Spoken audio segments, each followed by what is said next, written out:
Hello friends! Today we will talk about 4 Muslims who led the leaders of today's scientists like Einstein, Da Vinci and Newton. The first flying human in history was Abu al-Qasim Abbas ibn Firnas. What? Really? I thought it were the Wright brothers. In the 9th century, about 1020 years before the Wright brothers, Ibn Firnas, like he says in his statement, is the first person to attempt a scientific flight in the history of mankind. It was delivered that he could stay in the air for a long time and do soft landings with his own designed device. The NASA called a crater in space even by Ibn Firnas' name due to his influence in the scientific world. Beside that, Ibn Firnas has different works in the area of chemistry, physics and astronomy, and with his own special methods and by using different stones, he produced glasses.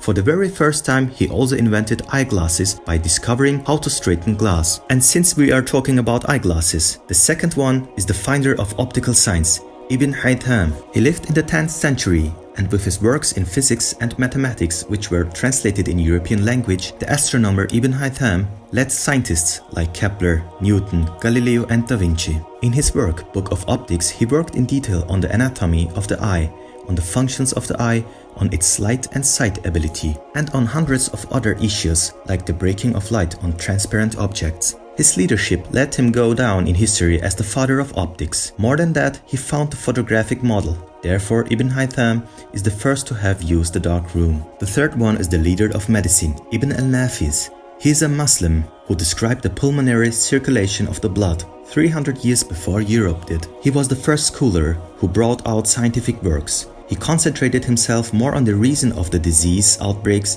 than on their treatments. For being the first to describe that the heart pumps the blood through the venules to the whole body and for describing the metabolism notion, he is accepted as the biggest physiologist of the Middle Age. The fourth one is the pioneer of the relativity theory, Abu Yusuf al-Kindi. Abu Yusuf al-Kindi was the first known Muslim philosopher in Europe in the 9th century. In his view, philosophy had the aim to reach Allah. With this intent, he wrote 277 works from 20 different fields of knowledge. He was the first person who found the frequency analysis in cryptology. What makes him stand out is the fact that he found the relativity theory ages before Einstein. He also dealt with astrology and described the universe as a globe and said it could not be in an eternal expanse. There are thousands of Muslim scientists like them who are mentioned in history books as the pioneers in almost every range. They started with their ideas with the help of the lessons of the Holy Quran and mostly become successful. The history is witness of the fact that whenever the people of Islam were able to identify themselves with their faith, whenever they clinged to their religion, they have been able to evolve themselves and rise up according to their time. Whenever they have left this hold, they have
Men have dreamed of flying ever since they learned to walk. History is full of legends and tales of men who tried to fly. The first successful attempt at flight was done by the Chinese, who flew kites around the 5th century. The first human flight was accomplished by a great Muslim inventor, Abbas ibn Firnas. Abbas ibn Firnas was born in Andalus, Spain, but he lived in the Emirate of Cordoba, one of the major centers of learning in the Muslim world. Oh, hi there. My name is Abbas ibn Firnas, the world's first pilot. My glider inspired many inventors, particularly the Wright brothers who built the first successful aeroplane. So the aeroplanes you know today may look different, but they are built on the research that was carried out by me for many, many years.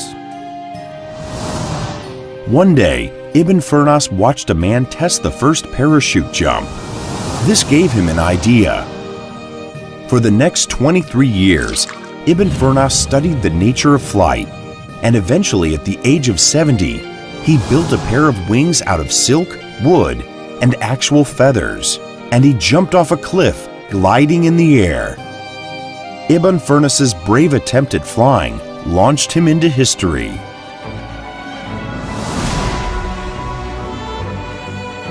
And so, as we see great Muslim minds have walked this earth as scholars, scientists, doctors, philosophers, and engineers, the true sign of intelligence is not knowledge, but imagination. So if you dare to imagine like those before us, you will become creators who bring dreams to life.